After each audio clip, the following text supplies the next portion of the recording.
Now, I was invited to play with the theme a little bit, so I'm afraid I have a Star Wars theme throughout, and I'm going to talk about scholarly collaboration networks, Galactic Empire or Rebel Alliance. Right, here goes. So, a scholarly collaboration network, or SCN, is a platform researchers can use to share and discover research, ask questions, get statistics, make connections. But other people think there is something more sinister behind them in terms of being platforms to monetize author data and publisher content. Let's take a look at the big three, starting with ResearchGate, which was founded in 2008. It's VC-backed. They've raised something like $87 million worth of investment. They have 9 million users and 100+ million documents uploaded to the site.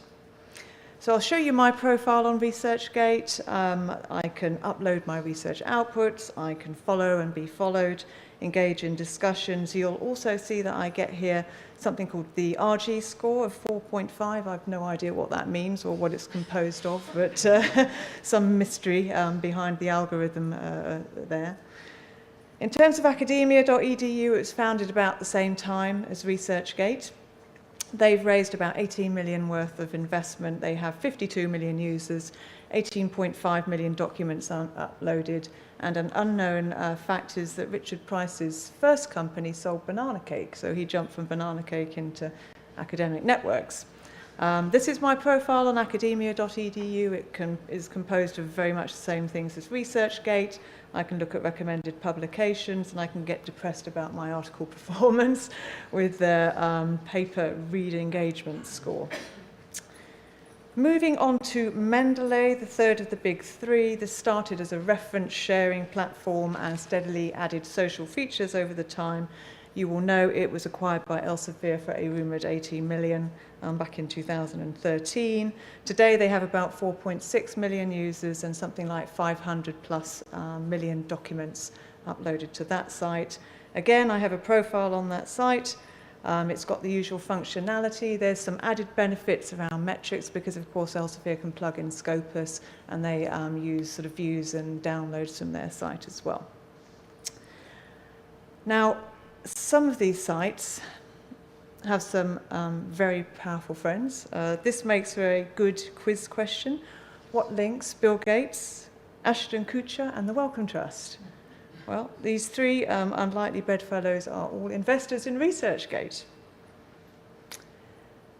So we were curious to find out a bit more about these networks at Kudos. We did a survey recently, and we asked researchers how often they use these sites. From our sample, ResearchGate was the most highly used, followed by Academiaedu and then Mendeley. There are others here too. They all have much smaller user bases. And for ResearchGate, something like a quarter of people using that are using it on a daily basis. So how much of your content is on this site? Nobody really knows, but a study recently found, looking at 500 articles of the non-OE content, over half of that infringed publisher copyright. So potentially there's a lot of content here that can be accessed off your platforms. The next question you might ask is, well, how is that content getting there? Quite simply, authors are uploading it themselves. Again, in our survey, we found that 57% of researchers said that they happily uploaded their content to these sites. A third do so regularly. The format they choose is PDF, and articles make a very handy format for that. So why are researchers using these platforms today? This has changed a bit. In our survey, they said that we are now using these platforms to access content. Not surprisingly, there's millions of documents there. Just 3 years ago, when Nature asked the same question, it was about 33% using these platforms to access content. Before that, it was all about visibility and networking. Now it's about accessing content. So, is this a bit of a ticking time bomb for publishers? After all, the SCNs just shrug their shoulders and say, well, it's authors doing the uploading, it's not our responsibility. So a bit of a challenge there. Despite all of that, perhaps somewhat encouragingly, authors do respect publisher copyright, apparently. 83% in our survey said, yes, we strongly agree that publisher copyright could be respected, but not for me in terms of uploading my content to these sites. So they want to be able to share. They're not trying to undermine our business models, but we have to find a way to work with this. because these networks aren't going to go away. They're incredibly well funded, they are highly used, they are building momentum, and the visibility that authors get and the ease of access is something that's going to make them hang around. So I guess the question is for publishers, how do we respond? Well, there are 4 ways I think we can look at. Do we try and guide authors in how to respect copyright? Do we try and set up networks to compete with them?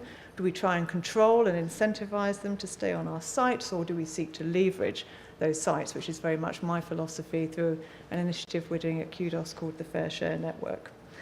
So back to my original question, good guys and bad guys, are they heroes or villains? Well, ResearchGate says we aim to bring greater transparency to research. Academiaedu say we want to make science grow faster and more open, and there are examples of these networks solving real-world problems. On the other side of the coin, some of these networks have had some bad PR. Academiaedu in particular has faced criticism for things including asking authors to pay to be recommended on their site. And ResearchGate has had a lot of negative PR around its very aggressive marketing techniques and also its somewhat opaque scoring system. So to finish with, the world is not a black and white place. This is a grey Sith, a new character in the latest Star Wars film, who apparently sometimes ally with the Galactic Empire and sometimes with the Rebel Alliance. So there's a lot of grey in what these networks do, and I think what we need to do is look for the white in that grey and build on that. Thank you very much.